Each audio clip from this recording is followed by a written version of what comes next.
Hey everybody, I am Violin Guy, or Chuck G Violin, as I am called most places, and this is the third in my series of tutorials on how to make your course better than the rest, how to make your golf course stand out.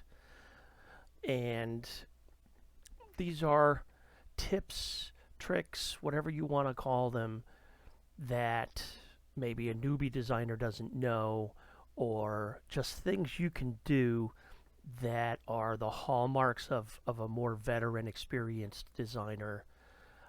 And those are the things that people are like, hey, this guy knows what he's doing. So, today's video is kind of a more general video, but it's going to be about just learning the designer, learn the tools that you have that are going to make your course better.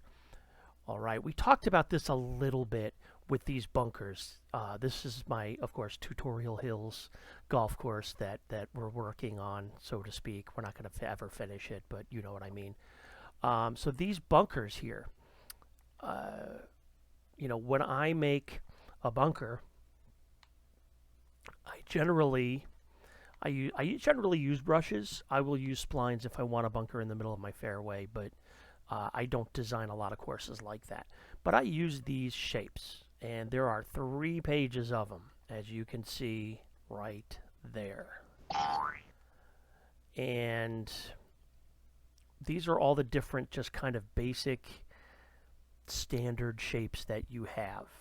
And you'll see a lot of courses by newer designers with a ton of these bunkers, and then, one of these, and then right next to that, one of these. And that's all fine and good. It's just that these are the stock shapes that you have. Okay, and this is what we talked about with these bunkers in the last video. All right, what I like to do is... All right, let's go to the crazy bunker first. I don't like to use the stock shapes. I like to combine them. Let's see what this winds up being. That's not bad. I don't make a lot of bunkers with fingers like this. I used to, but I don't so much anymore. Something like that. That doesn't look like the stock shape, right? If you really want to get nuts. Come on, let's get nuts. Kind of like Michael Keaton. You could do something like this. Just get this to where we're not going to get a hole in the middle. That's not perfect. And then I would maybe use some other bunker shapes to fill it out. But that's one way that you use the tools in this game to make something more interesting. I'm going to quick show you another tool. That's what she said. In getting rid of those bunkers. There's a couple of ways you can do it. The easiest way is to get over one of them, and that it's highlighted. Go down to the bottom to bunker brush, multi-select. Now you can select all of them one at a time, like if you do this. You could area select. Let's clear the selection here. You could area select, so you actually use the D-pad right and left to make this red circle bigger. And you kind of come over here, make sure all the shapes are pretty much in there, and select. And now you have them all. But if you're only going to delete, and you're just going to delete, you're not moving, because you can move bunkers. You could select, okay, so I could select this one and then move it. You could also bunker brush, multi-select. Let's do area select. So let's select all of them. And now let's move all of them. So you want that bunker down here instead. Okay, these are more detailed tools that a lot of novice designers don't know exist. Heck, I don't use this, actually. I never use this. There have been a few cases maybe where I should have. But let's say I just want to delete it all. I'll go to area delete instead, and just boom, they're gone. Okay, just be careful with the area delete, because if you accidentally get over here, it might delete something you don't want. Okay, so like over here, I want these 2 bunkers gone. And like that. They're gone. Okay. So, let's say I want a bunker here. And I want this one. All right, again, remember what I said. This is just the stock shape that comes in your thing. You don't want just this shape here unless you somehow add to it or change it slightly. So what we're going to do is we're going to use the advanced edit. And this is such an important tool that I am really angry at myself for not using earlier in my designing career. I wish I had known this or used it. I think I tried to use it a couple times and it just didn't come out the way I wanted. So, okay, so here's this bunker, right? And I can make it bigger or I can make it smaller. Well, what if you could make it, if you could stretch and skew it? Those are like, what do you call it, Photoshop or, Illustrator terms. So I go in ahead and clicked on the Y button up there. And now I have scale X and scale Z. So I can now make it longer this way, or thinner this way. Look how thin that is. Okay, so let's get it back to kind of to normal. Okay, so this is kind of what the shape looks like. It's a little bit out of normal, but... And so we could make it like this. Let's see what that looks like. And then I'm going to click Y again so that I can rotate it. Okay, and it's generally going to give you a kind of weird looking shape. The edges might be a little jagged just because. But that's how you can change certain shapes. Okay, so for example, real quick before we go to that other thing. If you click the left stick, the right stick, no, it's the left stick. I was right the first time. Bruh. Never doubt yourself. Clicking the left stick, boom, puts it right back to normal. That resets the shape to what it should be. Here's my favorite way to use the advanced edit is for when I want to make big, giant waste areas that are full of that have like really super jagged, weird looking edges. I mean, that already is okay. I just plop down a whole bunch of these. But then I'm going to go over here, click that advanced edit again. We're going to make this really long and thin, like so. It's maybe a little too long. That's what she said. And then we go click Y again so that you can rotate it. We're going to put him over on the edge here. And boom, now you got a really whacked out bunker edge. See that? It's very natural looking. It's very kind of waist area, type of thing. I'm really not taking my time to make something excellent here. The only thing you got to watch out for when you use this is that you're going to leave some areas just like this right here where it's not bunker. All right, where it's still kind of the base texture or whatever. And those little areas like that, I don't see any others out here. But here's one that's kind of in the making. Those little areas like that are going to make it impossible for you to flatten a whole bunker. So just watch out for that. Okay, so that's your stretching and that thing. You can also use it for elevation. You can use for sculpting. Okay, so let's say I like to use this. This is just the fuzziest brush. Boom, I can make a nice thing like that, right? I have a mound now. Now, let's undo that. Let's say I want mounding, or like just a big, kind of like almost like a levee, just this whole length of this thing, right? I could sit here and go la la la la like that. That looks okay, but it's not going to look perfect because, I mean, there's going to be instances where it might have clicked too many times or whatever if you try to spam elevation like that. So let's undo. Let's go here. All right, so yeah, I could make this bigger, okay, but in making it longer to fit the whole area, I also make it wider. I don't want to do that. So I only want it this wide. So I'm going to go to Advanced Edit again. Boom. Now look how long the thing is. Now I can put it here and I can do this kind of elevation.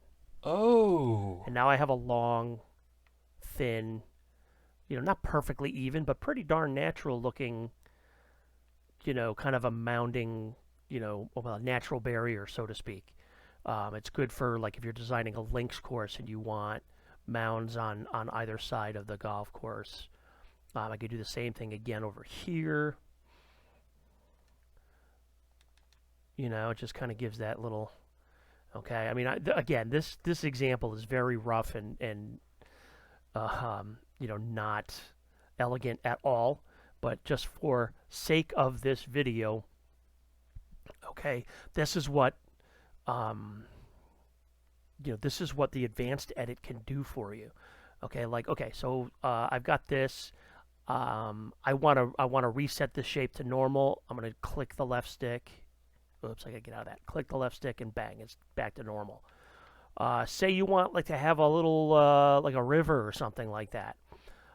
You could use this. I do use this quite often on advanced edit. I'll make it really long like that. Come over here. I'm going to attach the river to this lake. I can just do like that. All right, and now I've got the beginnings of like a little stream or something. Other thing you could do is you could do like one of these. Okay, so you want that to be longer but not wider, right? So you could keep it this small. Go to Advanced Edit. Now these are a little trickier because it kind of side skews it a little bit. But now you could go over here and lower that down. Now obviously, some more work would need to be done here to make, you'd have to smooth the edges, etc., etc. But you can, work in smaller sections now with a longer, shape that you're using. Let's find another one. Oh gosh, these ones. So I use these. This is my favorite shape to use to do large areas of flattening on like a desert course because it gives this really cool edge. Okay, so or I'll do it. No, I'm going to do up. Okay, so it's pretty sharp on the edges and it gives you this weird looking thing. It's a nice kind of random look, but you can't just leave it like that. I mean, that looks. I got some flack for just having a bunch of these mounds on a golf course once, and the guy who was reviewing it was like, yeah, it just looks like he used that tool a whole bunch of times. And he was exactly right. It was my bad for. Now, you could just kind of spam do it, like I just did. Just mash the A button as you drag, and that makes something that looks pretty cool. All right, so, but you could also, you could do the same thing. Advanced Edit, though. Let's see what this does. I don't know that I've ever done this. Let's see what that makes. That makes something like that. Sharper edge than what we had over there. But it's all different. That's the key, is everything's a little different. Okay? This brush and this type of elevation work, here's another brush that's really good for the same thing I'm about to tell you. This one. These are great for like to use on the step theme or on desert or even on like Delta.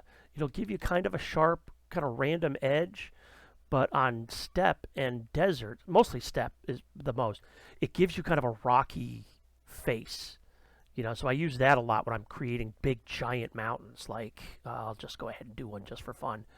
I'm going to use this. We're going to make this nice and big, and we're going to put a giant mountain over here. Okay, so here's 150 feet of mountain. I would then do some more work, smoothing down sides of it, stuff like this and like this. But as it is, it's still pretty cool looking. Bang. I now have a mostly natural looking mountain, a little too close to this hole. It looks a little, a little synthetic, but that's the key, is use the tools you're given in this game.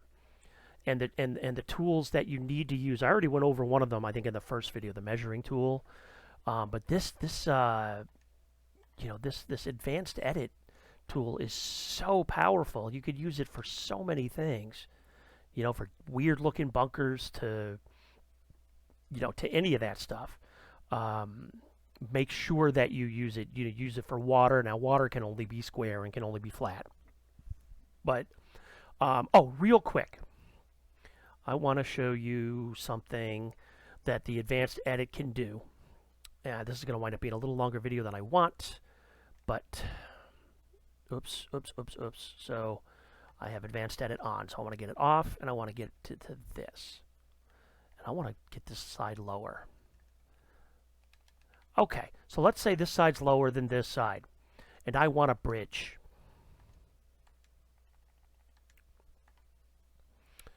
This is a good bridge, the perfect bridge for this kind of thing.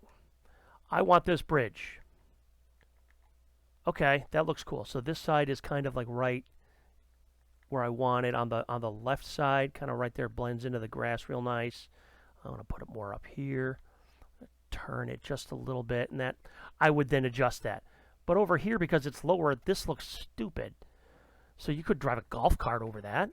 So this is where Advanced Edit is going to save your life, ladies and gentlemen. Advanced Edit. Now you rotate X and rotate Z. For this, you want to rotate Z. Look at that. You can make a bridge. Okay, so it's a little, I'm going to make it a little bit more flat. And then you're adjusting up, down, like this, to make it perfect like that. And now you have a bridge that is slightly at an incline. You know, that's a little better. I mean, you know, again, you spend time messing with it. But now it looks cool. It's a bridge. Oops, I forgot to set it there. But, okay, bridges are big ones that you can, you know, that you can make. That's not a good example. Like here, you can make an example. Again, this bridge looks stupid on this side because it's lower. Now, some people might say, well, just make this side higher or just make this side lower. And I might do that. But failing that, I can do this. Ta-da! There's my bridge. Okay? And there's nothing wrong with that. It looks a little weird, but it's real. It's you know, this is what would have to happen. You couldn't have it the other way. It doesn't look real. All right? So, and that's how you would do that. Either that, or you would do something where there's some steps, or you know, you'd have to do something a little different. You know, use the tools that you have, okay? And Advanced Edit is your friend, okay? When it comes to elevation, when it comes to shapes, you know, and it's not just bunkers. You can make weird, like, you know, like you can make mulch. You could even do fairways that way if you really wanted to. Although fairways tend to want to be a little bit more clean cut than that, but you know, use those for like elevation, like this mountain. Use the shapes you know, the tools that you have, and use some of the more advanced tools like those. And then people will look at your course and say, okay, well, you know, this is a guy who obviously knows how the designer works. And that's just like anything else. If you want to be a great musician, like myself, anyway, if you want to be a great musician, you need to know all the things. Like you need to know all the ways to make sound on a violin or a piano or a trumpet, okay? And use all of that knowledge and choose the best one for the situation. Same thing with this. You want to know all of these tools, experiment with them, learn them, and then maybe you'll use them, maybe you won't. But if you do, you will have a really nice golf course at the end. So I could go on for 6 more hours on this subject, but, you know, it's a YouTube video and people's attention span, etc., etc. So I hope this helps you. Please leave comments with questions if you have them. Find me at the TGC Tours forums. I'm there a lot. Find me on Twitter, Chuck G Violin, and find me on YouTube. Obviously, you already did at Chuck G, not Chuck G Violin, but Violin Guy Golf. And this is where I hang out a lot. I'm on Twitch, Chuck G Violin. I'm not streaming as much as I have been. I'm trying, you know, I got a little busy, and there's my wife texting me. So I definitely got to go now. Take it easy, everyone. We'll see you next time.